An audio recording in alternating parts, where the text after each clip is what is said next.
দেখতে দেখতে ১৭ বছর পড়ল গেল তত্ত্বাবধায়ক সরকার আর শেখ হাসিনার ৩টি পূর্ণ শাসনামল। চতুর্থ শাসনামলের ৭ম মাসে গণ আন্দোলনে তার পতন হলো, তাও ৫ মাস হয়ে গেল।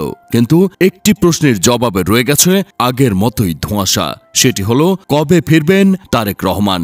আওয়ামী লীগ আমলে সাবেক প্রধানমন্ত্রী খালেদা জিয়ার বড় ছেলের সাজা হয়েছিল বেশ কিছু মামলায়। ১০ বছরের কারাদণ্ড ও ২০ কোটি টাকা জরিমানা থেকে শুরু করে ২১শে আগস্টের গ্রেনেড মামলায় যাবজ্জীবন সাজাও ছিল। কিন্তু তিনি লন্ডনে থাকায় সেসব সাজা কার্যকর করা যায়নি। মোহাম্মদ ইউনূসের নেতৃত্বে অন্তর্বর্তী সরকারের আমলে আপিল না করেও তারেক খালাস পেয়েছেন অনেক মামলা থেকে। এর মধ্যে আছে ২১শে আগস্টের সেই গ্রেনেড। আদালতে খারিজ হয়েছে আরও অনেক মামলা। তবু বিএনপি বলছে তারেকের ফেরার পরিবেশ হয়নি। কিন্তু কেন পরিবেশ হয়নি, এখন ফিরতে কিসের ভয়, তা নিয়ে বলছে না কিছুই।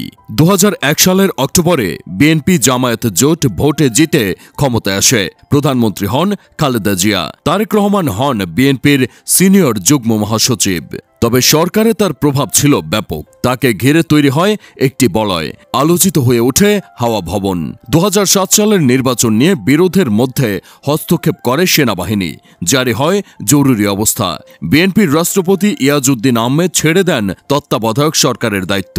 নতুন সরকারের প্রধান হন বাংলাদেশ ব্যাংকের সাবেক গভর্নর ফখরুদ্দিন আহমেদ। সেই সরকারের আমলে ২০০৭ সালের ১১ই মার্চ গ্রেপ্তার হন তারেক রহমান। তার বিরুদ্ধে হয় একের পর এক মামলা। ১.৫ বছর পর ২০০৮ সালের ১১ই সেপ্টেম্বর চিকিৎসার জন্য লন্ডনে উড়ে যান তারেক। চিকিৎসা শেষেই ফিরবেন বলা হয় এমন কথা, কিন্তু সেই যাত্রার প্রায় ১.৫ যুগ হতে চলল। তারেকের ফেরার ক্ষণ আর জানায় না বিএনপি। আওয়ামী লীগ আমলে তারেকের সাজা হয় ৫ মামলায়। আরও অনেক মামলায় আসামি করা হয় তাকে। আদালতের চোখে তিনি হয়ে যান পলাতক আসামি। যুক্তরাজ্যে রাজনৈতিক আশ্রয় নেন তিনি। এর মধ্যেই ২০১৮ সালের ৮ই ফেব্রুয়ারি বিএনপি ভারপ্রাপ্ত চেয়ারম্যান করে তাকে। সেদিন জিয়া অরফানেজ ট্রাস্ট দুর্নীতির মামলায় সাজা নিয়ে কারাগারে যান খালেদা জিয়া। গত ৫ আগস্ট শেখ হাসিনা সরকারের পতনের পর বিএনপির তৃণমূলের কর্মীরা আশা করতে থাকেন সহসা ফিরবেন তাদের নেতা। কিন্তু আরও অপেক্ষা করতে চায় বিএনপি। মুক্তির ৫ মাস পর খালেদা জিয়া লন্ডনে গেলে আলোচনা উঠেছে আবার কবে ফিরবেন তারেক। বিএনপির জ্যেষ্ঠ নেতারা এখন বলছেন নির্বাচনের রোডম্যাপ ঘোষণার কথা। অর্থাৎ নির্বাচনের রোডম্যাপের মতো তারেকের ফেরা এখনও অনিশ্চিতই।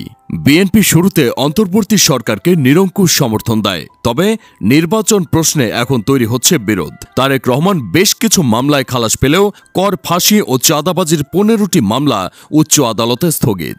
এখনও বহু মামলা বাকি। এসব মামলার সঠিক পরিসংখ্যান বিএনপির আইনজীবীদের কাছেও নেই। বিএনপি মনে করছে সব মামলা প্রত্যাহারের আগে তাদের নেতার দেশে ফেরাটা নিরাপদ নাও হতে পারে। দলটির স্থায়ী কমিটির সদস্য সালাউদ্দিন আহমেদ সেদিন বলেছেন, তারেক রহমানের দেশে ফেরার জন্য উপযুক্ত পরিবেশ আমরা এখনও সৃষ্টি করতে পারিনি।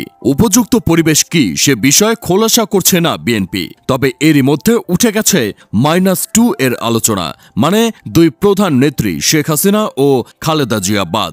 ২০০৭ সালে তত্ত্বাবধায়ক সরকারের সময় সেই আলোচনা উঠেছিল। সে সময় হাসিনা খালেদাকে গ্রেফতার করা হয়েছিল, তবে শেষ পর্যন্ত -2 হয়নি। ১৮ বছর পর এখন শেখ হাসিনা ভারতে, খালেদা জিয়া লন্ডনে। আবার সেই তত্ত্বের পালে জোর হাওয়া। -2 মানে কিন্তু নেত্রীর সন্তানেরাও বাদ।